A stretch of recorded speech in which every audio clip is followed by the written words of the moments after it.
ውድ ቻናላችን ቤተሰቦች እንኳን ወደ ቻናላችን በደህና መጣችሁ። አሁንም ሊቨርፑልን በተመለከቱ ዘገባዎች ተመልሼ መጥቻለሁ። በሰዓት የምንመለከታቸው ስዋንሲ ሲቲዎች ትሬ ናዮንን ለማስፈረም ፍላጎት አሳይተዋል እየተባለ ይገኛል። ግሊያን ጆንሰን እና ማኬሌሌም የሰጡት አስተያየት አለ። ኮነር ብራድሊንም የተመለከተም አፕዴት ይኖረናል። እንደዚሁም በዛሬው ዕለትም ሊቨርፑሎች ጨዋታ እንደሚያደርጉ ተነግሯል። እነዚህን በቆይታችን የምንመለከት ይሆናል። እናንተም እስከ መጨረሻው ደቂቃ ድረስ አብራችሁ ቆይታችሁ እንድትከታተሉት ያላችሁን ሀሳብ አስተያየትም ኮሜንት ሴክሽን ላይ በመጻፍ እንድታሳውቁኝ ሰብስክራይብ፣ ላይክ፣ ሼር እያደረጋችሁ የቻናሉ ቤተሰብ እንድትሆኑ በአክብሮት እጠይቃለሁ። አሁን በቀጥታ ወደ ዘገቦቹ የምናመራ ይሆናል። አብራችሁን ቆዩ። በመጀመሪያም በዛሬው ዕለት ሊቨርፑሎች የወዳጅነት ጨዋታ እንደሚያደርጉ ተነግሯል። ትናንትና ምሽት ላይ በወጡ ዘገቦች መሰረት ዛሬ ከቀኑ 8 ሰዓት ላይ ከቫንሃል ሞተርስ ጋር ጨዋታ እንደሚያደርጉ ተነግሯል። ይህ ቫንሃል ሞተርስ የተባለው ክለብ እንግዲህ የነን ሊግ ክለብ ነው። በጣም ታችኛው ዲቪዚዮን ላይ ያለ ክለብ ነው። እናም ይህንንም ጨዋታ በአክሳ ትሬኒንግ ሴንተር ነው የሚደረገው። ይህ ጨዋታ ግን በየትኛው ሚዲያ እንደማይተላለፍ ነው እየተነገረ የሚገኘው። ምናልባትም ሃይላይቱን ልንመለከት የምንችልበት እድል አለ። ነገር ግን ጨዋታው በቀጥታ የሚተላለፍ አይደለም። ይህም ጨዋታ እንግዲህ ዋነኛው ዓላማ ያደረገው ፊትነሳቸውን ለማምጣት እንደሆነ ነው እየተነገረ የሚገኘው። በዚህ ጨዋታ ላይም ከዋናው ቡድን እንደዚሁም ደግሞ ከወጣት ቡድን ተቀላቅለው ጨዋታውን እንደሚያደርጉ ነው የተነገረው። እናም እንደነ ጀረሚ ዣኬ አይነት ተጫዋቾችም በሊቨርፑል ማሊያ የመጀመሪያ ጨዋታቸውን የሚያደርጉ ይሆናል። በእርግጥ ይህ ጨዋታ ኦፊሻል የሆነ ጨዋታ አይደለም። እንደዛም ቢሆንም ግን በሊቨርፑል ማሊያ የመጀመሪያ ጨዋታቸውን በዛሬው ዕለት የሚያደርጉ ይሆናል።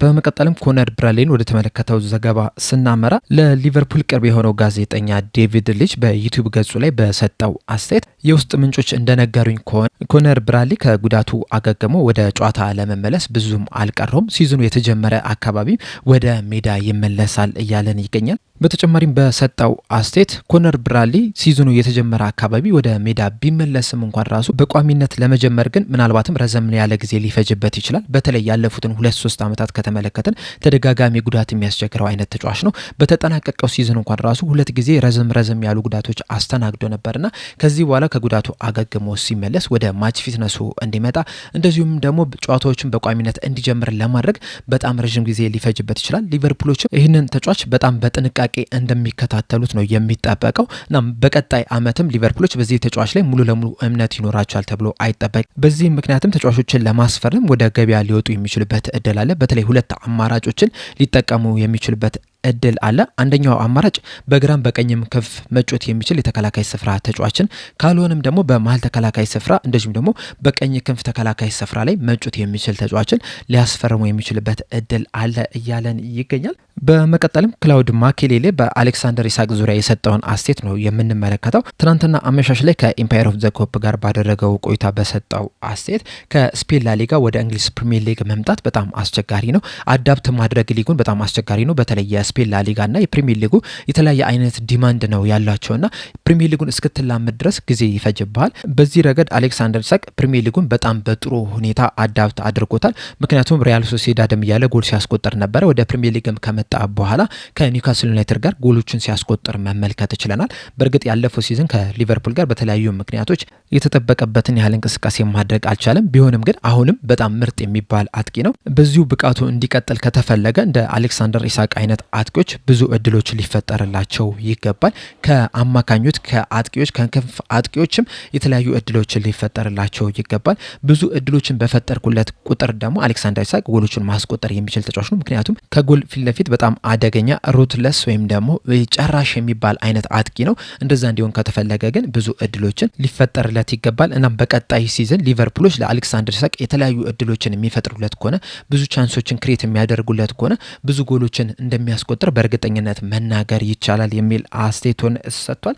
በዚህ በሰጠው አስተያየት ዙሪያ እንግዲህ ያላችሁን ሀሳብ አስተያየት እንዳለ ኮሜንት ሴክሽን ላይ በመጻፍ አሳውቁኝ። በመቀጠልም የቀድሞ የሊቨርፑል ተጫዋች ሆነው ግሊያን ጆንሰን የሰጠውን አስተያየት ነው የምንመለከተው። ከሁስኮርድ ጋር ባደረገው ቆይታ ሊቨርፑሎች ኮናቴን መልቀቅ አልነበረባቸውም የሚል አስተያየቱን ሰጥቷል። አያይዞን በሰጠው አስተያየት በዚህ ጋር 2 ችግሮችን መመልከት እንችላለን። በመጀመሪያ ደረጃ ኢብራሂማ ኮናቴን መልቀቅ አልነበረባቸው። ምክንያቱም በጣም ጎበዝ የሚባል ተጫዋች ነው። እሱን መተካትም ቀላል ነገር አይደለም። ከዛ በተጨማሪም ግን ደግሞ ሌላኛው ችግር የሆነው ተጫዋቹን በነፃ መልቀቃቸው ነው። ምክንያቱም ኢብራሂማ ኮናቴ ወደ ፒክ የሚባለው እድሜው ላይ ነው እየደረሰ የሚገኘው። በዚህ ሰዓትም በጣም ምርጥ የሚባል ተጫዋች ነውና በእንደዚህ አይነት ብቃቱ ላይ እያለ ይህንን ተጫዋች በነፃ ማጣታቸው ትልቅ ኪሳራ ነው ብዬ ነው የማስበው።